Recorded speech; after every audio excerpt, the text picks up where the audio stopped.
I had to click this. An orangutan. Oh! Okay. You folks got any bananas around? Sorry, no bananas here. No bananas? Should have had bananas. Totally. Wow. Oh my god, is that an orangutan on a scooter? No way, we're really passing him. What the? He just flipped us off. You kidding me? Oh, nah, bro. Take that. Oh. All right. Okay. I think I picked the wrong video. Lord. Okay. We're going to try something else. What is this? Jesus. Goya beans? Yeah, it was ill, all right. Something else. I don't know what's in here. Black beans?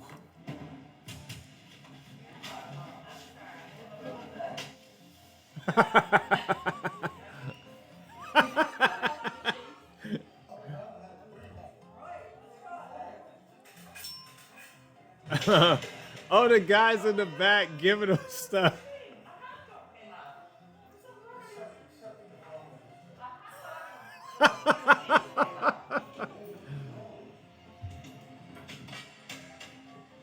My man gave him a paintbrush.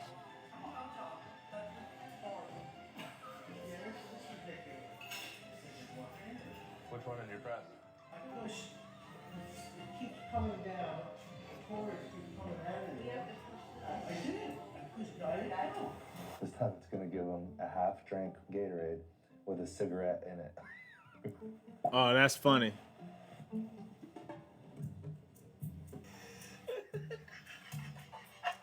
Yeah, the dollar thing worked for me this time.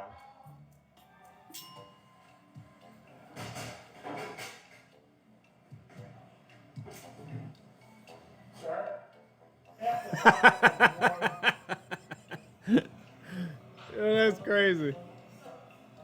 With a cigarette in it. All right, folks, that's enough. Welcome to the Blacksmith Podcast. I'm Will B. We are going to get started today. Now, we are on our financial journey today. Let's close this out. We got a couple of topics to talk about. So remember, a couple announcements. So the Robinhood earnings call came out the other day. And this is it. This is how far into it I got. I'm going to go ahead and finish this one out today. I've done 2 videos. They will be dropping around 3 p.m. Pacific Standard Time today. I've already edited them, got my thumbnail. They're just ready to go ahead and upload. That is the beauty of learning all of the tools in the YouTube studio, is that you can schedule them to premiere around the prime times that people are on the internet, and it'll tell you that. So I've done that. Be on the look for that, and then I'll probably make this one come out maybe tomorrow. Let me see. I took off from work this coming week. It's my wife's birthday, so I'll be home all week. So you may see some more content there, a lot more shorts. My schedule's been super busy recently, so I haven't been able to do shorts. There will be chapters on this video, and we're going to get into the first thing I have lined up for y'all, which is going to be a reaction to Humphrey again, like we did last week. If I wanted to have $100,000 invested by the time I was 35, this is what I would do. Before we talk about actionable steps, we need to understand the math on how to get there. The closer you are to 35, obviously, the less time you're going to have. But the ideal amount of time in order to hit $100,000 relatively easily is about 7 to 10 years. That's because if you can earn $50,000 a year at your job and you're able to save 15% of that, or $7,500 per year, and you invest that, you can hit $100,000 invested in about 9 years, assuming you get 8% average returns investing, which is the historical return of the S&P 500. So the first step is to definitely increase your savings rate as much as you possibly can. So a minimum of 15% savings, and there is no upper bound to your maximum, because the majority of you getting your first 100K is going to come from saving and not actually the investing return part. Second, I would open up a Roth IRA. The contribution limit is $7,500 per year. And if you're able to automate $625 a month into it, and then invest in an ETF like VOO or VTI, which are the S&P 500 and total market ETFs respectively, Not only will you hit that $100,000, but any investment gains in your Roth IRA are going to be tax-free later on too. And third, I would stay away from any high interest rate debt, because any debt that has an interest rate higher than 8 to 10% means that your dollars, in order to be the most financially optimal, need to be prioritized towards that debt. And if they're doing that, then they are prioritized towards you growing your $100,000. I hope this helps, and let me know any questions you have in the comments. If I want Again, I'm subscribed to Humphrey. I think you guys should all give him a follow. He absolutely is a genius and with numbers and knowing what to invest in. But let's go back through the video and we'll break it down piece by piece. to have $100,000 invested by the time I was 35, this is what I would do. Before we talk about actionable steps, we need to understand the math on how to get there. The closer you are to 35, obviously, the less time you're going to have. But the ideal amount of time in order to hit $100,000 relatively easily is about 7 to 10 years. Okay, 7 to 10 years. So this doesn't happen overnight. So that's the first thing. Think about it. If you're already past 35, this doesn't apply to you. Pick a different age. If you are close to 35, you're like 33, 34. Well, there's this thing called the lottery. There's another thing called a bank robbery, which neither one of those do I actually suggest you do. Pick a different age if you're that close. But if you have 7 to 10 years out, so if you're, 25, up to 28 years old, okay, this may be for you. Even 30 years old, you can take a shot at this. That's because if you can earn $50,000 a year at your job and you're able to save 15% of that, or $7,500 per year, and you invest that, you can hit $100,000 invested in about 9 years, assuming you get 8% average returns investing, which is the historical return of the S&P 500. So the first step is... So here's another thing about that, right? If you are a parent or if you plan on having children one day, think about, I don't know how your life is set up, right? So think about this. What if you taught your children the same financial literacy you come on here Saturday to learn and sharpen and whatnot? Think if you taught, instead of they hear the ice cream truck, running them outside to the ice cream truck every time. How about every time you heard the ice cream truck, you gave them $2. You allowed them to spend $1, but you made them save or invest the other $1. So you set aside $2 every time, right? I'm not saying don't get them ice cream, but just think about it. Just get smart. If every time you heard the ice cream truck, they wanted to run, you gave them $2 and say, hey, but remember, you can only spend $1. What do we got to do with the other? And you made that the rule. Think about what you're doing. You're giving them money every time they hit an ice cream truck, but you're not allowing them to spend 100% of it. You make them save, and you make them do it first. You take $1, all right, run it to the piggy bank real quick. The ice cream truck's getting away. Of course, you're not going to let it get away. You stop it, but you make them first pay themselves. How else do you think they're going to learn to pay themselves first? You have to teach them that. So that's one thing. I forgot where I was going with this. Look, I'm almost 40, folks. Hold on. Average returns investing, which is the historical return of the S&P 500. So the first step is to definitely increase your savings rate as much as you possibly can. So a minimum of 15% savings. I know what I was going to say. All right, listen. Think about having them stay at home once they hit 18, right?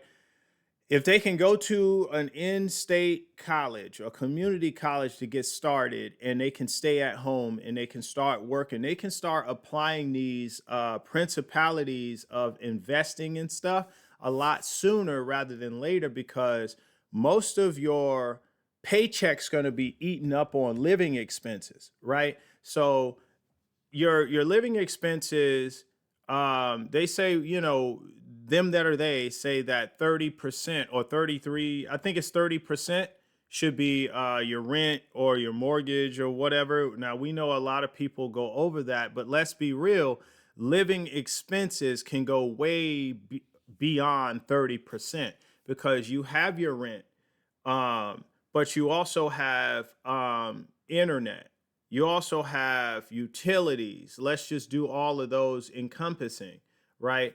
And if you do all of that, sometimes people be 50, 60% maxed out.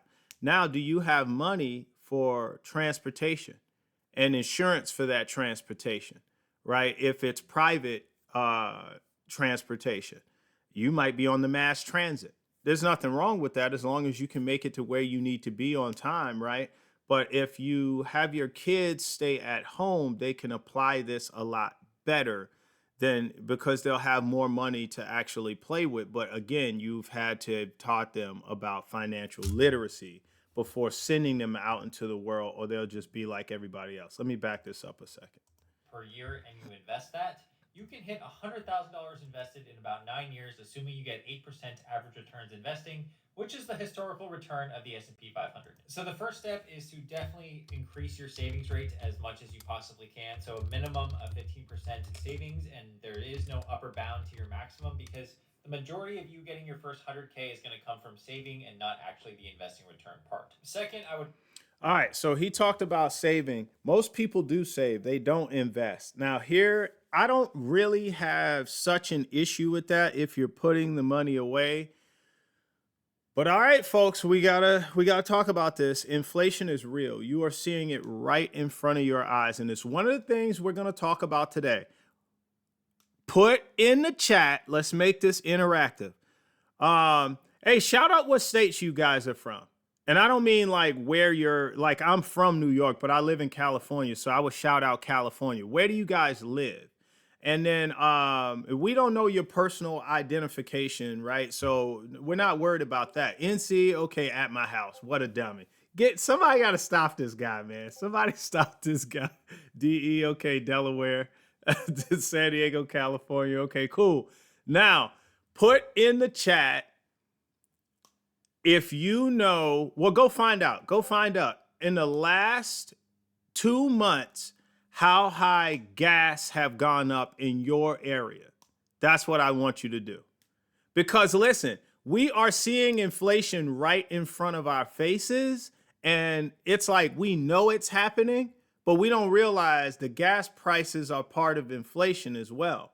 And remember, you have natural inflation where goods go up over time. Double doesn't tell me. I need to know what. Give me a dollar figure, because if it could be, that could be $7. Oh, by the way, I saw diesel. Diesel was over $7. Double is good, but I just need to know, like, what is double? Like, is that 420? Okay, now I can say, all right. Okay, cool.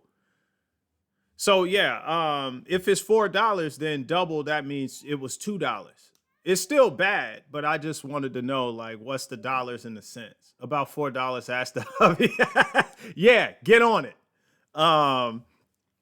Okay, so I saw a diesel over $7 the other day. I was riding my motorcycle and I did a double take. I was like, okay.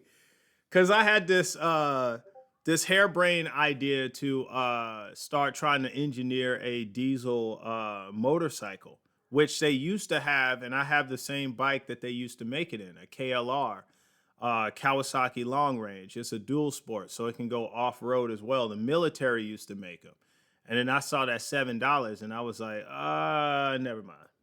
No, seriously, but we are watching, inflation's not this mythical beast that used to exist. Actually, we're seeing it right in front of our faces. Remember, you have natural inflation and forced inflation. Natural inflation is goods going up over time because the whole supply and demand kind of thing, right? And then you have forced inflation.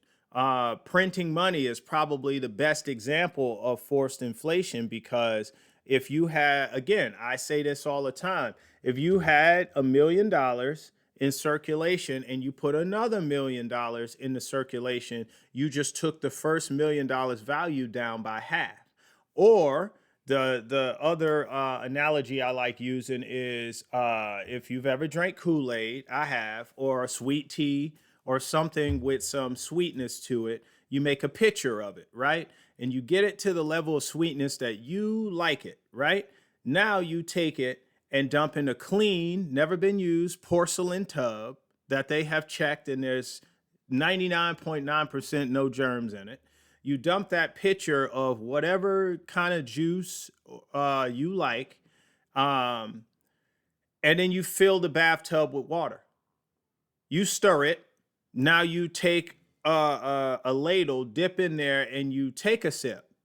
Guarantee you won't taste any sugar, no cherry, whatever flavor it was, because you have diluted it down to nothing. There's more volume, but the actual punching power of it, there is none, right? So that's exactly what's happening.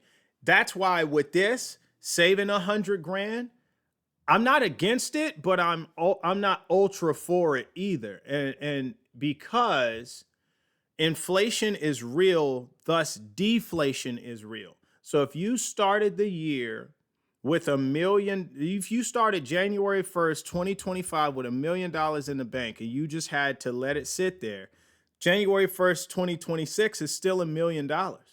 But remember, inflation is about 3% a year. So what does it spend like? 970,000 is what it spends like. Not so bad, right? Now multiply that. Take 10 years instead of one. Now you need that whole $1 million to spend like 700,000. And if you have 100,000, just take a zero off, right? So it'll still be 100,000, but it's going to spend like 70,000. So I'm not against saving money, but at least have it in a high yield savings. Always have that money working for you, and even if, well, what if I need to pull it right away? You can pull it from a high yield savings right away without penalty, right? But always have that money working for you, or it's going to be working against you, right? Anyway, let's get to the chat. Let's start talking about this. I'm not even going to give this credence. This guy right here, y'all, if y'all see this, boo this guy. North Carolina, okay, Delaware, San Diego, it was double. Okay, $2 is what it went up, Wine Invest. 30 cents regular. That's the question I asked. So yeah. Okay, low $3 to high $5, even $6. Woo! And see, he's in California, I think about 6 hours north of me. So yeah, you basically got the same prices we have, dude. We went from, I think we were in the 4s before this whole thing started. We were in the 4s, but now it's, what did I pay the other day? 610? Yeah, something like that. 419 regular was 379. So not a big jump, but for y'all, that's probably a big jump. Okay, since February, gas has risen $1.41. San Diego average has hit 6. Yeah, see, 610. That's what I just said. That's what I paid. You ain't got $1 anymore in real value. Robinhood gives money for leaving in the buying power, and I'm sure their bank does as well. They do. They do, actually. Chat, let's get busy. That's what I'm talking about. Look, you ask them one question and they go off. They go off. And in a good way. In a good way. Crypto.com app has 4%. Okay. See, 4% is better than 0. Listen, put the camera on me. Look in my eyes. +4 is better than -3, which is what he's talking about. He's not wrong. Savings. He's not saying do it. He's just saying he knows y'all are going to do it. Savings, right? And that's one way you could get up to 100 grand. Obsidian Pro benefits, so I get 5%. Hey, Def Echo, that's what I'm talking about. So, and Sanchez, I saw your message down here. Yeah, this is wild. Yeah, I'm gonna put that for you. I'm gonna put that for you. I don't have a confused look, but I just put 100 because he answered it. But he's on the loose. You're gonna have to stop him if he keeps going. All right, now let's get back to his video number 2. Would open up a Roth IRA. There we The go. Contribution limit is $7,500 per year, and if you're able to automate $625 a month into it and then invest in an ETF like VOO or VTI, which are the S&P 500. Okay, let's stop right here. A Roth IRA, Roth IRA is already taxed when it goes in. So when you pull it out, it doesn't have a tax penalty whenever you withdraw it later on. When you're 59 and a half, you can withdraw it without a penalty, early withdrawal penalty, right? Roth IRA is an excellent option. Your money is always invested. Now, I don't know what kind of face he's making, but that's my fault. I hit pause when I did. Sorry, dog. That's just where it stopped. I'm not unpausing it. You can just look like that. Anyway, Vanguard, VTO, VTI, VOO. Wow. Bad, Ramza. That is their version of the S&P 500, is what he's saying. The SPY is S&P 500. However, VTO, VTI, VOO. I meant to say VOO and VTI. That's their version of the S&P 500, Vanguard's version. And total market ETFs, respectively. Not only will you hit that $100,000, but any investment gains in your Roth IRA are going to be tax-free later on, too. And he is right. I would stay away from any high interest rate debt, because any debt that has an interest rate higher than 8 to 10%. All right, this one's easy to explain. What he's saying is basically stay out of debt, but he said high interest debt because your payments will be higher going to credit cards, cars, and things of that nature. It's typically credit cards that get people in trouble, but we know cars are quickly becoming the fastest killer of wealth nowadays, because people just have to have a brand new car. That Scat Pack is just too amazing with that little, I don't know what it is, little front mount of a car with 2 wheels. I don't know what it is, but if that's on your car, you're in the cool kids club, but you're also broke. Stay away from the debt. If your money is flying out the window, going to debt, that's the money that should be getting invested, is what he's saying. So if you have a $600 car payment, you could have had a $200 car payment, and $400 of those dollars could be going to your Roth IRA. That's the third part of this video. Y'all tell me what y'all think about this. How did you hit $100,000 by the age of 35? I did, but I did it via equity in a house. I bought my first house when I was 26, and by the time I was 30, my net worth actually at that point was positive. And I think by the time I was about 34, I paid off all my debt, utilizing a refi on the house, and had 30 grand cash in the bank. And I had $300,000 in equity. I used 100 grand of that in the house to pay off all the debt. So my net worth was probably positive about 200,000 by the time I hit 35. But I did it through. So we didn't talk about that. But you could also buy a home young and have it appreciate, or even put money into your home on things that will make it appreciate. A pool is not one. Don't do that. But yeah, you could do that too. Let's get to the comments. What do we got, chat? Oh, guys, it's this guy. I have it in home equity and getting ready to use it as good debt. Do you want to share how you're getting ready to use it in good debt, or no? Oh, why invest? You put something in here. Let's see. 10x the national average savings is 4.25. Look at that. Checking is 3.5. This is Robinhood banking. Yes, sir. Yes, sir. That's what I'm talking about. That's what I'm talking about. So yeah, I just wanted to add to the video. You could also do it through real estate by the age of 35. Okay, let's get to the second video. This is Aristotle again. What would you do at 21? Get a job. That's first and foremost. Next step, get a job. Look, I had to join the army. I'm not telling you something I didn't do. I got a job, bro. Somebody said 25. You either need to be a car detailer, you need to be lawn mowing, you need to be raking leaves, you need to be Legal job or a product. hustle, or a barber, or a plumber, or an electrician, or a carpenter, construction. It's so many different jobs that's hiring, bro. You just want to do what you want to do. I'm doing what's the best way to get out of my situation, and that was the army. Y'all stay trying to goddamn pick and choose what you want to do. Like, oh, I don't want to do this, so I'm gonna do that. I didn't want to join the army. Like, I hate the fact that this new generation of people always feel like they don't have to make plan C, make plan B, and A work. You might have to get to plan C to get to plan B to make plan A work. Nobody Bingo. needs to just get a job first. It's talking about some picking on 725.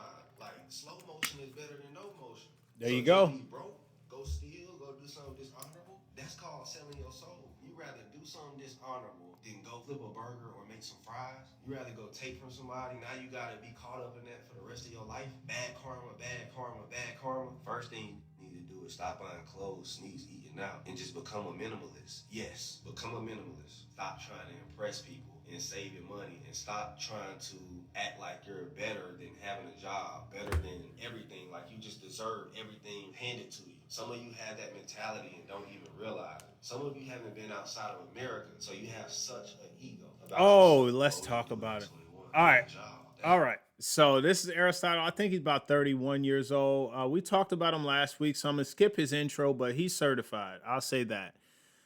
He does keep it real. So when you hear it blank out, he's saying you gentlemen just want to do what you want to do. We'll talk about it. All right, get a job. So get a job is going to be the first thing to really do to start earning money. You have to start trading time for money. Sorry, you weren't born with a silver spoon in your mouth. Let's be real. Most of us are like average people or below the poverty line. We might have grown up. So the only thing we really know how to do is trade time for money in order to earn. And that's not wrong. That's normal. So let's do that. And I agree. 21-year-old, you should definitely have had this answer already. You graduate anywhere from like 17 to 19 years old. So you've had, anywhere from 2 to 4 years of being an adult.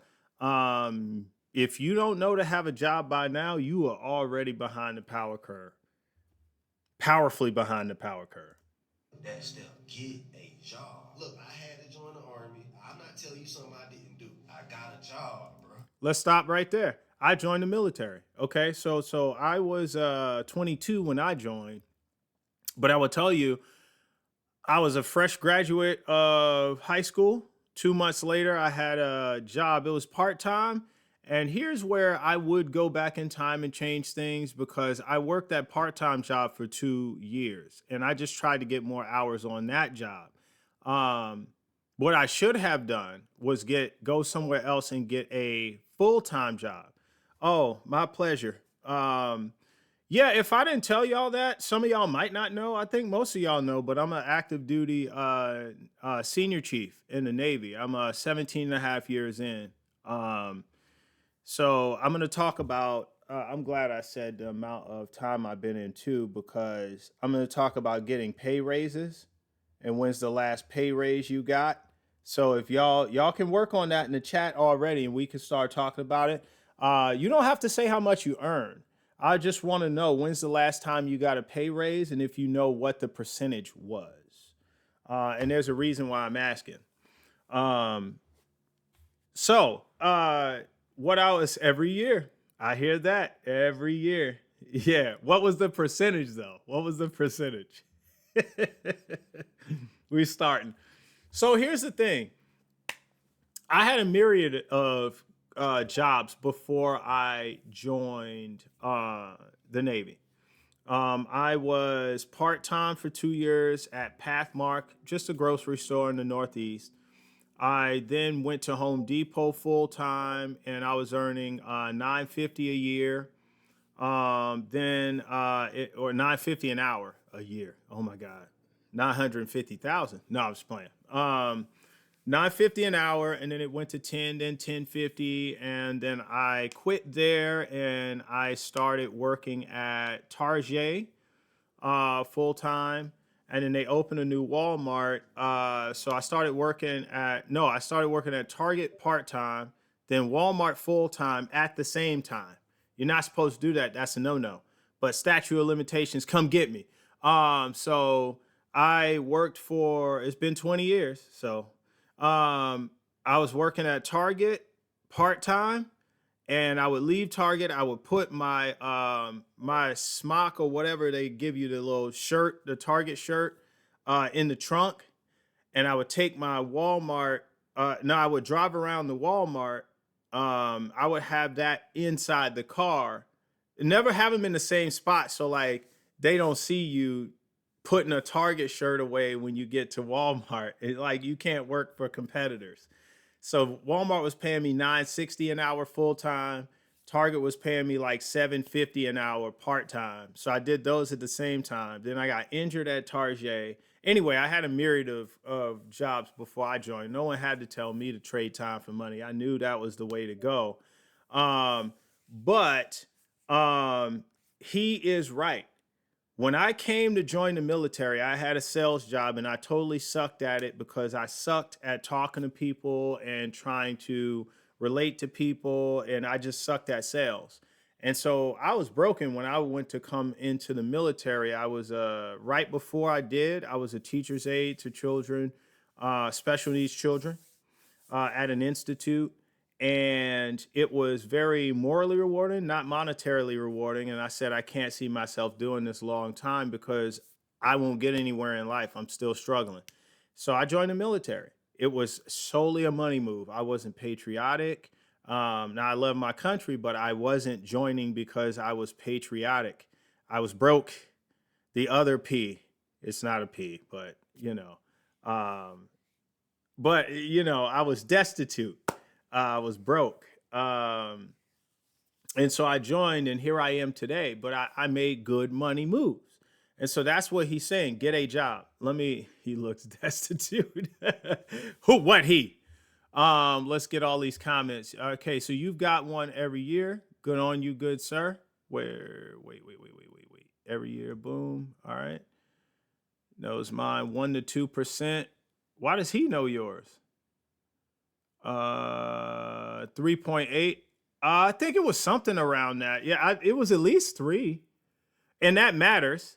Getting a $2 pay bump this year, that's what I'm talking about. Wait, give my 107% probably next year. Is that a promotion? Or are you hitting your 2 years? So I know what he's talking about. We get promote. So our pay chart is public record. So you could actually look up a military what the military earns. Every 2 years we get a pay raise on the pay chart. And then if they vote on giving us a raise in Congress on our base pay, and then the BAH. Oh, okay. All right. Let's do that to this one. I'll miss that. Okay, 2.8 a year. Okay. Oh my God, Jesus. That's just funny. This guy's crazy. This guy's got to be stopped. You have 4 associate's degrees, 1 bachelor's, working on your master's, have your MFA, which is a term. Oh, Jesus, Mary and Joseph, 2 technical degrees. I'm going to do that again. Work for the same company at the same time. Oh, yeah, because you were a contractor while working for them as well, I think. All right, cool. So let's continue the video, and then we'll get to why I asked you about the pay raise. Somebody said for $7.25, no, you either need to be a car detailer, you need to be lawn mowing, you need to be raking leaves, you need to be selling product. You gotta be hustling, bro. All right, selling product.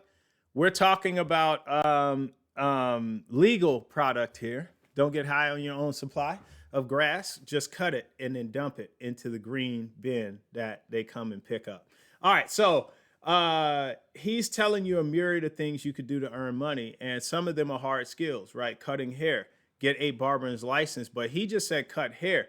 He learned to cut hair. He didn't have a barber's license, so it's a skill, but he didn't have the license. The license is the hard skill. It's either you get a job or a hustle, or a barber, or a plumber, or an electrician, or a carpenter. Now these are hard Construction. skills. It's so many different jobs that's hiring, bro. You just want to do what you want to You gentlemen just want to do what you want to do. do. I'm doing what's the best way to get out of my situation. He is right though. to get to your dream job, you may have to start somewhere, right? And you can't start. Who starts in the NFL? What 5-year-old just starts in the NFL? I'll wait. I ain't gonna wait that long because it's not possible, right? You may have a dream to play in the NFL, but it doesn't start there. You start in PAL. You start in, I don't know, any of those little leagues, the little children youth leagues, flag football or whatever, and then you get to middle school and you start playing in middle school. You get to high school, you play in high school. You get to college, you go Division I, Division II, and I think pretty much Division I, Division II, y'all are going to have the best chance of making it to the NFL. And then you get drafted into the NFL when you're 21, 22 years old, sometimes 23. Some guy just came out of the draft to the Giants. He's a defensive tackle, I think, 25. He went to community college a couple of years, and then he got picked up by a school and played. He came out at 25. Most people probably thought he wouldn't make it, but he did. Then you go broke after 5 years. Well, yes. So, and then here, so this guy's got to be stopped. Actually, this was a good point. All right. I gave him a 100 because this is actually a good point. They do make it to the pros and go broke after a while but usually not 5 years. If they play longer than that, while they're playing, they usually don't go broke. Why? Because they're rich. They have a high income, but they also have high consumption. The high consumption is the thing that makes most people go broke, bar none. You don't necessarily have to invest. Just stay away from high consuming, right? Stay away from high consuming and you'll be fine. But you should invest and put your money to work because it will earn for you while you sleep. You can only earn while you're awake. Think about that. And that was the Army. Y'all stay trying to goddamn pick and choose what you want to do. Like, oh, I don't want to do this, so I'm going to do that. I didn't want to join the Army. I didn't want to join the Navy. This new generation of people always feel like they don't have to make plan C, make plan B, and A work. You might have to get to plan C to get to plan B to make plan A work. Nobody wants to just. So that's actually what I'm doing, right? So I joined, I tell you, I went to college for game and web design. I didn't care nothing about designing web pages, and that's now a skill that has been phased out. AI can design you a web page in no time flat, right? So I didn't place any stock in that. I wanted to design video games, but then I found out I really didn't like the tech side of designing video games. I don't want to learn the language C++ and JavaScript and all that kind of stuff, and I don't care about none of that. I just want to write the story, have my team develop the characters. No, make them taller. No, make them bigger. Okay, no, he's a lefty. He's a southpaw.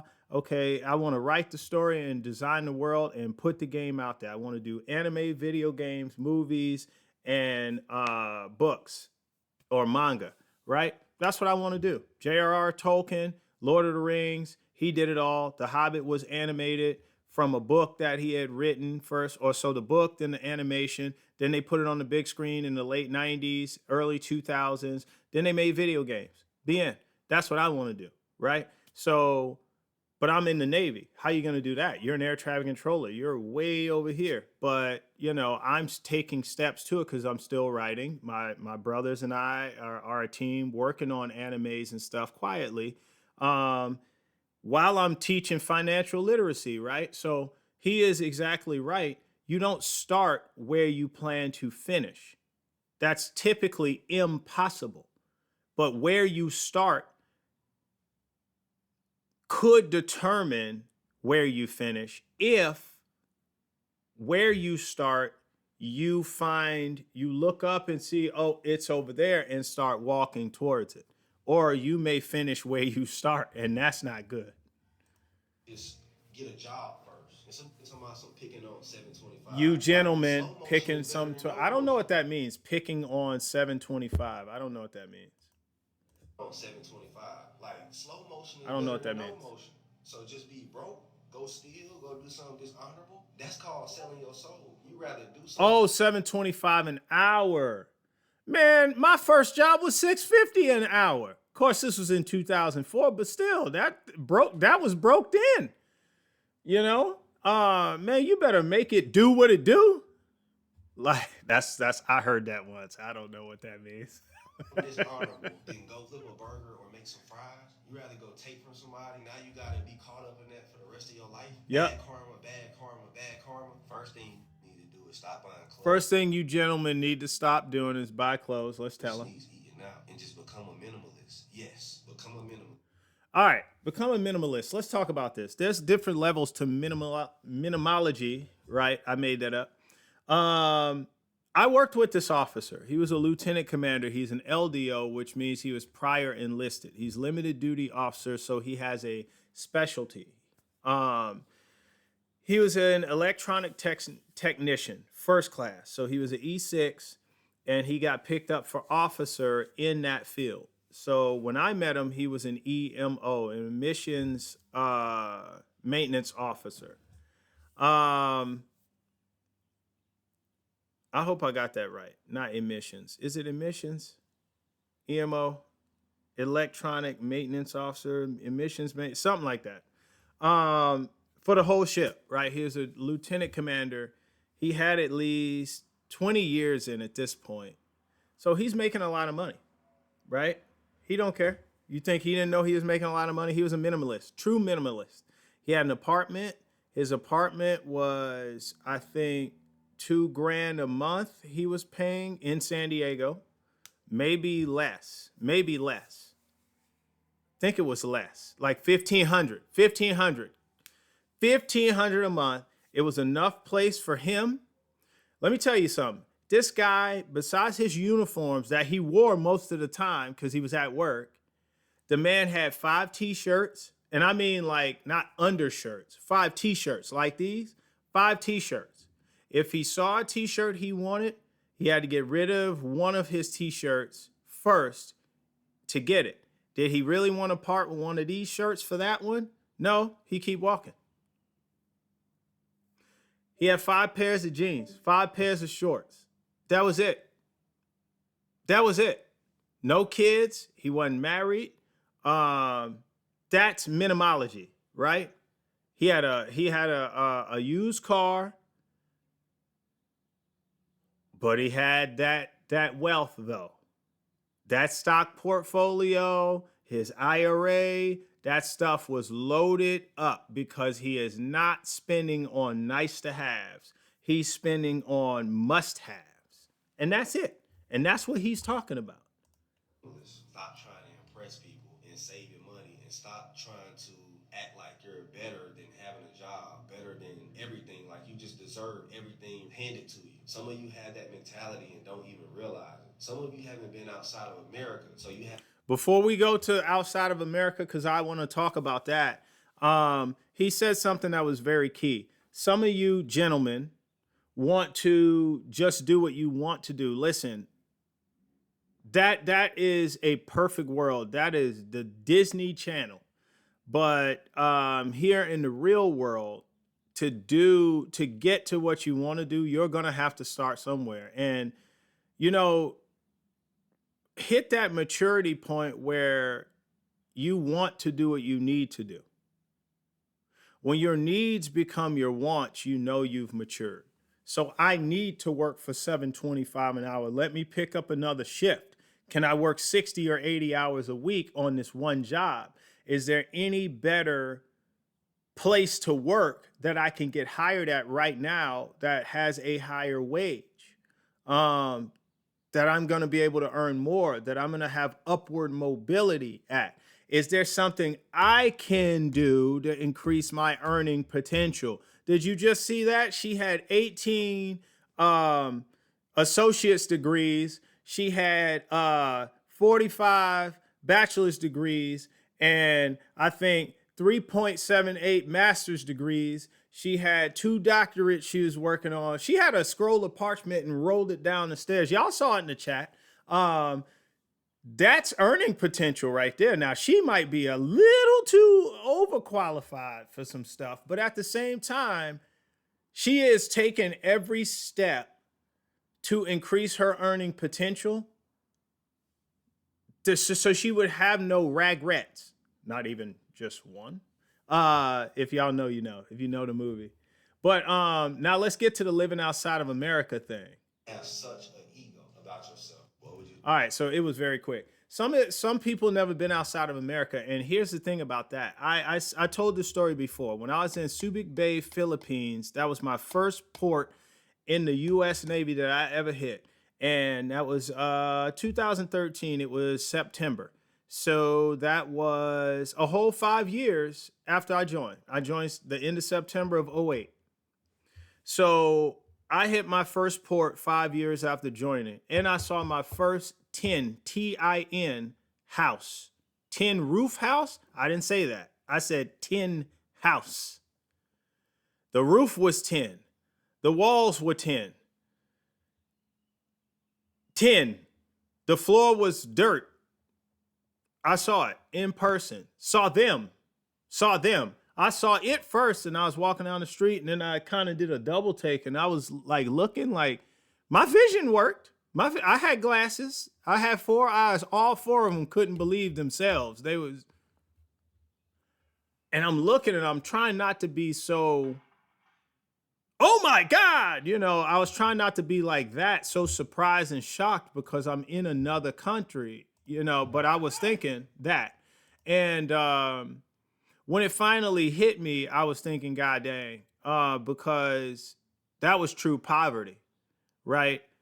In America, when we say we're broke or we're poor, a lot of times we are still living in a house that is public housing, Section 8 housing, and the house on the inside might not be the best condition, but there are things we can do to affect it.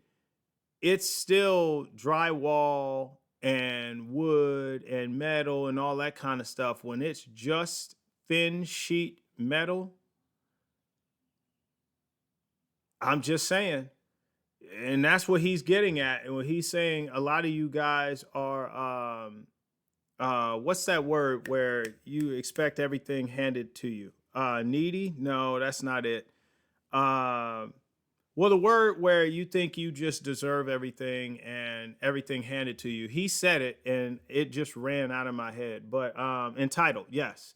A lot of people are just entitled. You can't just do what you want to do, but that's where parenting comes in, folks. If you want to have kids, take these lessons to heart because this is your job to teach this kind of stuff. Now let's get on to the third reaction.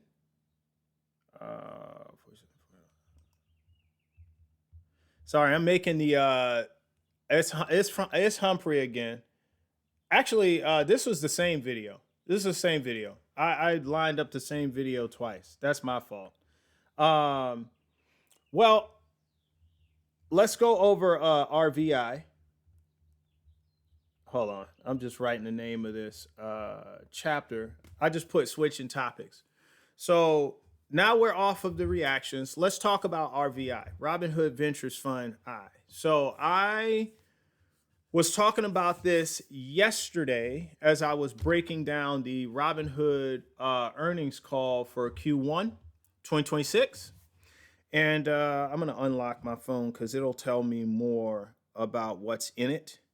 Because I think it mentions a couple funds down here, but I don't think it mentions them all. I could be wrong, All right, so let's look at the chart. Let's look at a couple numbers. Let's do in the last week, okay, up 2%.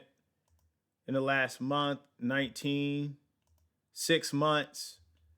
Now this thing just IPO'd not that long ago. It IPO'd at $25 if you didn't know.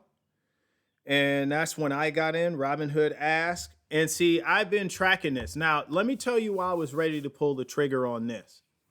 It's because Robinhood had been talking about being in this, being in the business of making sure the average investor, the common man, could invest in private companies, right? And if you've been following me for any length of time when I've been doing these Robinhood earnings calls, you know I've been harping on that because I, unlike other people, knew what an accredited investor was. And so an accredited investor, see, I looked it up yesterday, so it's right here. So an accredited investor, you guys can see my screen, right? All right, I'm gonna leave the camera on me because you can see it on the right hand side of the screen. I do this for YouTube. So one screen has me and one side of the screen they can see completely. So listen, an accredited investor is somebody whose net worth exceeds $1 million, excluding primary residence. So grandpa can't leave you the mansion and then your net worth exceed 1 million. No, they're smarter than that because that might mean you didn't earn it. So no. And you must have an annual income of over $200,000 a year and be on par to earn that a third year. Or if you're married, it has to be 300,000 because we know spouses are expensive. I'll leave that there. And that's right here. You can read that right here. Within a reasonable expectation of earning the same level income, right? So this is what an accredited investor is. These are the people who can invest in OpenAI right now. They can invest in SpaceX, Neuralink, Starlink. What's another one? Adderall. All these companies that you've heard about, they are making products. So OpenAI actually owns ChatGPT. It's not Microsoft. Microsoft is like a 50% investor in OpenAI, though. Maybe not that high, but maybe they are that high, something like that. I don't know. But they invest in OpenAI. Well, the reason why RVI is such a big deal, going back to that, is because this is our way to circumnavigate this SEC rule. So SEC, the U.S. Securities and Exchange Commission, if you didn't know what that meant. So they make the rules on who can invest. So this comes from the government, right? So RVI is our way around that, folks. RVI, let me look. They have exposure to, let's see, Databricks, 23 point. I wish I could put this on the screen. Okay, y'all read the numbers on here and listen to my voice. Revolut, Mercor, Air Wallet, Boom, Supersonic, Aura, Ramp, Cash and Cash, Equities, and then just recently, so allocation will be reported next quarter. 11 Labs are new investments, OpenAI, and Stripe. All right. So OpenAI, they started investing in that April 22nd. March 17th, 11 Labs and Stripe. Revolut was March 6th. Aura was March 6th. Boom, Supersonic, March 6th. Ramp, same day. Air Wallet, same day. Databricks, same day. Mercor, same day. So Robinhood Ventures is our way to circumnavigate not being able to invest in private companies. So RVI, being that it's a Robinhood product, I'm guessing the CEO is Vladimir Tenev. Just a guess. So yeah, 52-week high of 3606, 52-week low of 21. That's where you should have got in. I got in at 25 at the IPO, but you could have got in lower than me. And I only have, what do I have? 200 shares. I didn't buy any more from when it IPO'd only because I was focused on buying other stuff. But this just IPO, folks. So if you want exposure to private equities, RVI is one way. And then let me see. What is RVII? RVII, most commonly referred to RV Industries, a company specializing in custom industry products. Maybe this is something different. But I thought he said in the video RVII is going to be coming soon. I think this is something different. But either way, That's RVI, and that's how Robinhood is fighting the man. Um, Let me see. This is one that I've been asking about. And Ramza, if you know anything extra, you can chime in on this one.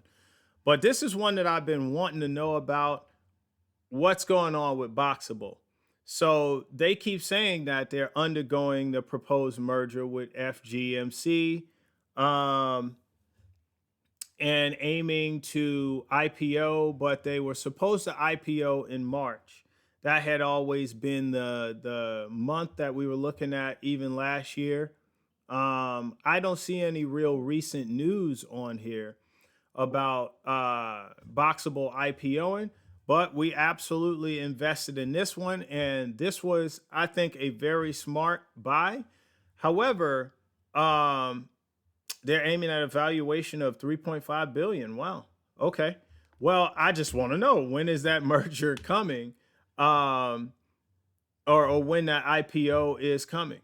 Because they announced it, look, September 26th of 25, but so we've been waiting. I was just wanting to know if there was any latest news on it. I don't see anything.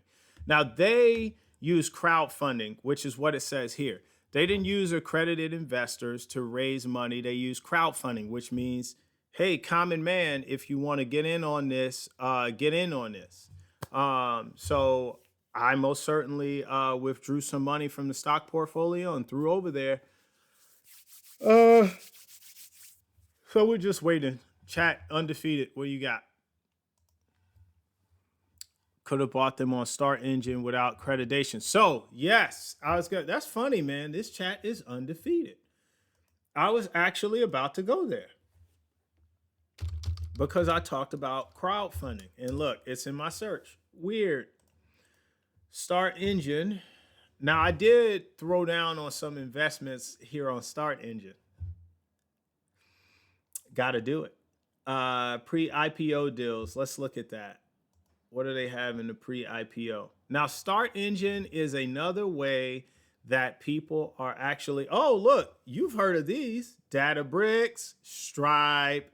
You just heard of those. So Start Engine is, I don't know who the CEO is, but I know a huge investor in it. If he's not the CEO, is Kevin O'Leary, Mr. Wonderful from Shark Tank. This is a way they're actually disrupting the market by allowing the common man to invest in pre-IPOs. So you see some of them right here. July now for Boxable. All right, let's see. See what we got here.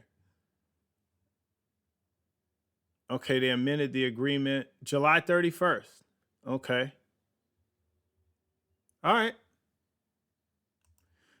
Oh! Oh, shoot. Is the live still going? It is. Woo! Yo, okay. Never again. So what I did was I hit the X button for Discord, not for his picture. Oh, Lord have mercy. Y'all gonna see it on the recording. All right, so look. We have some IPOs right here. Some pre-IPOs, I'm sorry. So Series Poly Market. So if you guys really want to get into investing into private equities, come in here and look at some of these. You'll see some of these will be household names. Look, everybody's a nobody until they're somebody. So all these companies are no companies until they're some companies. I don't know. It doesn't work, but I tried it. But I invested into some of these, and some of these might, oh, look, sold out offering. Kraken doesn't need anymore. I'm guessing they're about to go public. All of these that have stopped their rounds are about to go public. That's what that means. Stripe, yeah. They raised 4.5 million in crowdfunding. Good God, 6.4 million in crowdfunding. So look, folks, these opportunities absolutely exist. You just have to go find them. And if you are like thinking, I'm so overwhelmed with all of this, Anthropic. So they're about to go public. Wow. Okay, 3.6 million raised. Um, Listen, if this look, Discord. I didn't know Discord was even looking for it. That's my fault. 1.5 million raised. So Discord is about to go public. Y'all know what time it is now. Epic Games, I see that. Grok. So, oh, Liquid Death. I saw this one time. Somebody had a can that said Liquid Death. And I said, Lord, what have we come to? Somebody wants to die. They have a can that says Liquid Death. I couldn't believe it. I didn't even know what was in it. I was just like, if I touch the can, I'm just going to burn up. Right? What? And then somebody was like, no, it's just water. I was like, dude, you got to come with something stronger than that. I was born one day, but it wasn't yesterday. And they were like, no, dude, no, it's just water. And I'm like, there's water in a can that says Liquid Death. Now, see, be careful of marketing, because I would have thought that was like the worst energy drink known to man, being like the best, like it was jacked 3D for drinking. But yeah, come in here and look at these if you are interested in private equities. Now, these are no longer allowing. Ooh, Acorns. See, I would have invested in this one. I didn't even know Acorns was trying to go public. But see, if you haven't, so this is just, okay, so this is just a word from the wise, right? If you have an app or you have something that you love that much, just look and see if they're planning to go public. And you could probably find them on Start Engine and you can get into it. Now, why is that important? Because pre-IPO, I'm going to show you something. Pre-IPO, you can get shares for like pennies on the dollar. So some of these, let's just pick one. Pythos Energy, let's pick something good. One Stop Halal. Okay, well, I got to pick something. Let's just do Poly Market. All right. So Poly Market.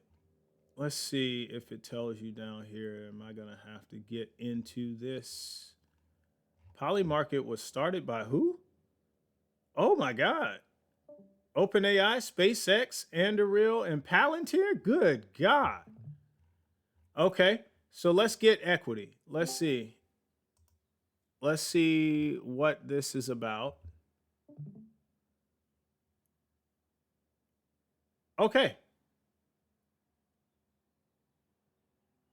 Okay, so it's saying qualified purchasers only. So this one, your minimum amount is 35,000. So let's put 36,000. Continue, and that's going to get us 192 shares. So this is an expensive, and look, you have to qualify for this one. You got to have this annual income. I do, but still, and your net worth has to be 20 grand. So it's not an accredited investor, but you do have to be a qualified investor. And look, each share is $187 per. So this is a no kidding. They're raising some big money for this IPO. But if you look at the names of the companies that are involved in starting this, these are heavy hitters. Peter Thiel, if you don't know this guy, these are the companies you might have heard of. Affirm, I definitely heard of them. Brex, heard of that. Stripe, OpenAI, absolutely. They put Affirm on there twice. I don't know why. Anthropic. These are some serious investors in this company. But usually the share prices are like $5, $6. But when you IPO, you're 10, 20, $30 per share. So you can get in very early on this one. Okay, now let's change topics. Actually, let me see, 29. All right. That was really going to be the show I had for y'all. Let's go for the why I ask you the percentage of your last pay raise. Watch what I'm going to do here.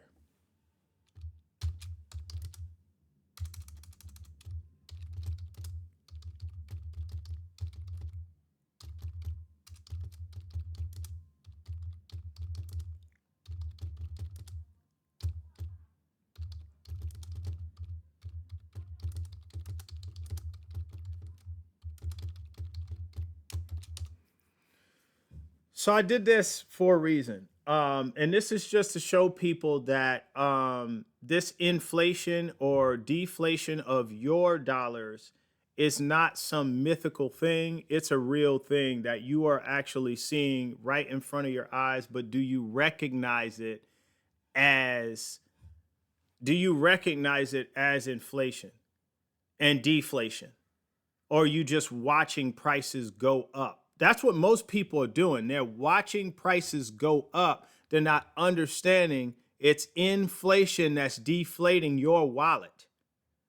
So over the last 2 months, the national average gas price in America has risen by approximately 55%.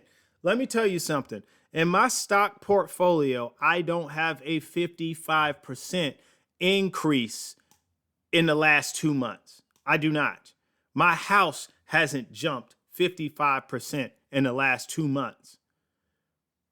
My paycheck hasn't increased 55% in the past 2 months. So this is inflation that's deflating your wallet. The surge has been driven largely by geopolitical tensions in the Middle East, particularly the closure of the Strait of Hormuz and ongoing conflict, which pushed crude oil prices above $100 per barrel. Excuse me. Whew. I told you I didn't go to the gym. I'm sorry. This is not boring me. I just didn't go to the gym, so I didn't wake up but about like 2 hours prior to this live, which I'm typically up 5 to 6 hours prior to the live. Anyway, my day starts very early. I get up at 4 or 5 in the morning. All right, so this is a national average, 285 to 288 in March, early April. It had already gone up to $4.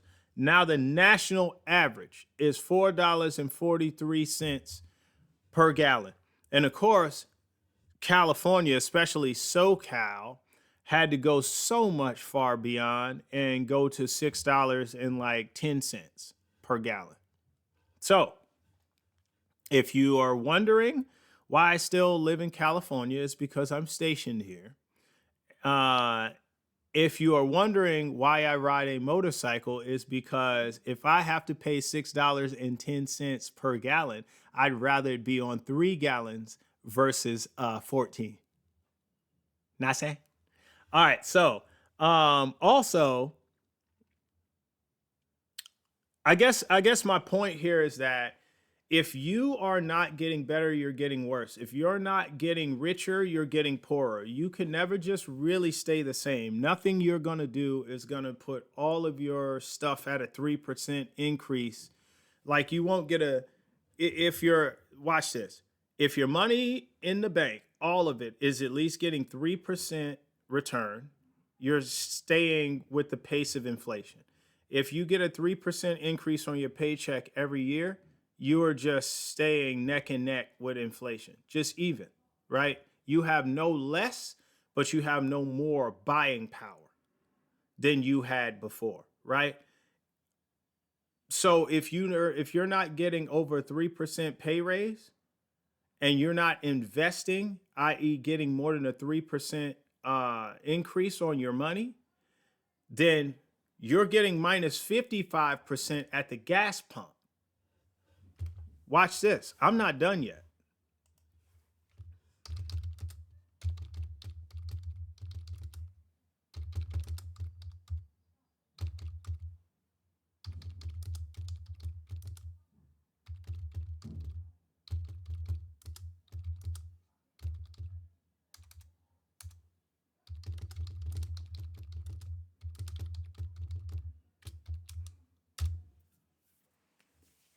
So at the gas pump, you are getting minus 55%. All right. If you are buying household furnishings, you are getting minus 0.4%. If you're buying apparel, you're getting minus 1.3%. Groceries went up by 0.4%. So get what I'm saying. If you are constantly not increasing your income or not taking the side hustle, not investing, what are you doing? Your paycheck is really shriveling down to nothing. And then later on in 10 years, you'll be wondering why you can't really afford anything. That's why, because you're seeing deflation in your wallet, but you're not paying attention to it. You're not recognizing that your wallet is deflating. You're just seeing prices go up in society. It's not just prices going up, it's actually making your wallet flat. And it's not because all your money has gone electronic in the shape of a card. I don't have my wallet, it's over there. But if your wallet's going flat, oh, it's because I don't carry cash. Like, let's be real. No, it's because you're not keeping up with inflation. And so, look, folks, it's invest or die at this point. I shouldn't say it like that, but invest or expire.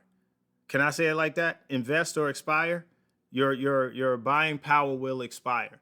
You have to earn more money. You have to stay away from buying liabilities. You have to get busy out here in the world, and you have to crawl, walk, run.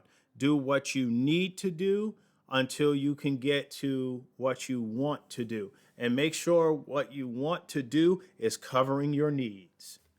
I'm just saying. And that has been the show, ladies and gentlemen.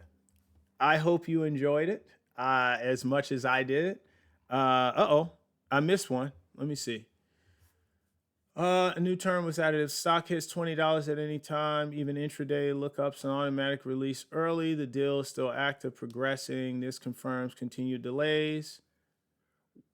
Where did $20 come from? It's negotiated, not derived. Okay.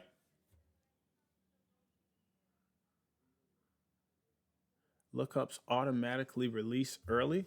Lockups? Is that lockups or lookups? It's lockups. I don't understand what that means. Okay, well, Boxable's got some work to do yet still before the IPO is what I'm hearing. He's typing, so I'll just wait until he types this. But that's the show. I read about it before and was supposedly a rumor. Okay, fair enough.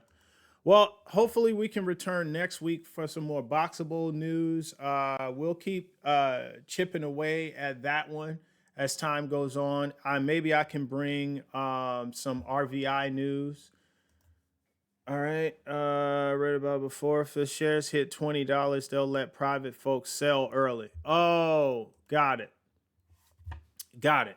And actually, he and I invested at 80 cents per share.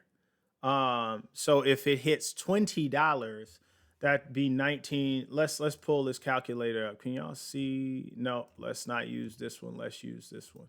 This will be the last thing I do, and then we'll cut the show. Cut the show. I'm done. All right. $20 minus 0.8.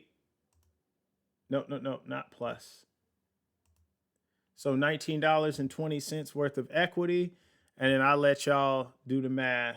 Let's say for argument's sake, we had gotten 2,000 shares. We might have gotten that or more. So 19.2 times 2,000. That would be $38,000 right there. We may have gotten more than 2,000 shares. I'm just saying. At 80 cents per 2,000 shares, why would I stop there? But I'm just saying, let's just say for argument's sake, we had 2,000 shares and it hit $20. That's how much we would have in the bank.